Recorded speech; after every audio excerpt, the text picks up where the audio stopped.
News tonight, blood for profit. You may not know this, but your donated blood may not be given, but rather sold to hospitals and medical facilities. Tonight, CBS 17's Greg Funderburg is digging deeper into this booming business to see how much your donated blood is worth. Americans like Christy and Alexander regularly donate blood. But when I had my second child, I almost didn't make it, and I needed 6 pints of blood. And this is why she donates every few months. It was scary, but I was thankful. Alexander has a similar story. It kind of started when I was a kid. My grandmother on my dad's side always needed blood transfusions every couple of weeks, which led to him donating anytime that he was able. He says his grandmother died when he was 8 years old, but the gift of life continues for him at 29 years old, along with his dad. He and I have just basically been doing that, I guess, in her memory this whole time. And all that blood is worth money. The latest numbers from 2023 show the blood market valued at $11.5 billion.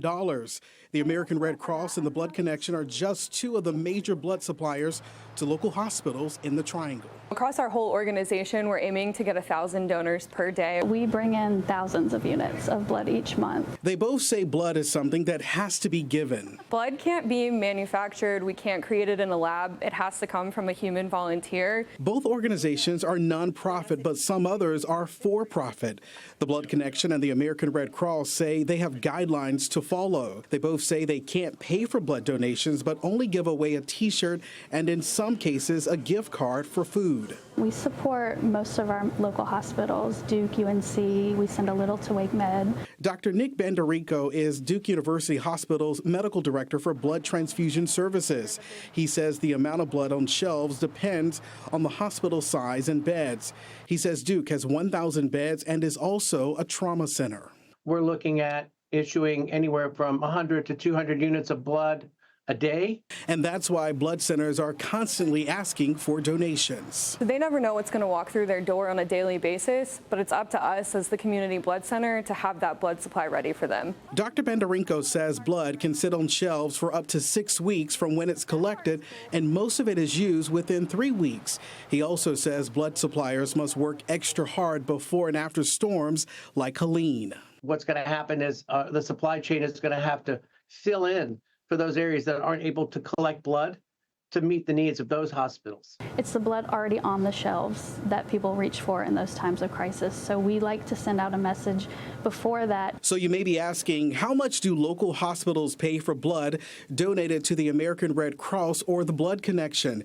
UNC Health, Duke Health, and Wake Med would not disclose that information.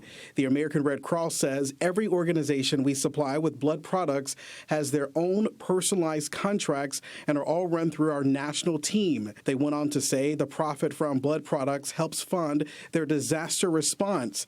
As for the Blood Connection, they never responded to our request. The latest data we did find is from the 2019 National Blood Collection and Utilization Survey, which shows hospitals paid on average $215 per unit of red blood cells. Despite the cost, these blood suppliers say it saves lives daily. It could impact up to 3 lives. It just depends on what is needed at the time. Dr. Banderico says the cost covers funding to accept donations, testing the blood, and transporting it to hospitals. They're not in it to make a profit. They're in it to supply the needs of our fellow, men and women and children. The patient will be billed for the blood transfusion and the nursing time, obviously to administer the blood product. Donors like Alexander and Christy don't seem to mind saving a life, even though their simple donation is turned around at a cost.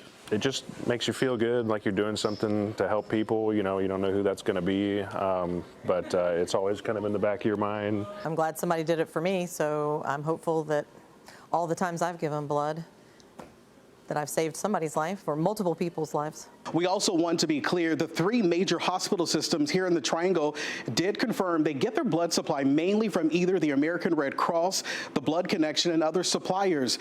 They just would not confirm how much they purchase the blood products for and how much it would cost a patient by the pint if they needed a blood transfusion.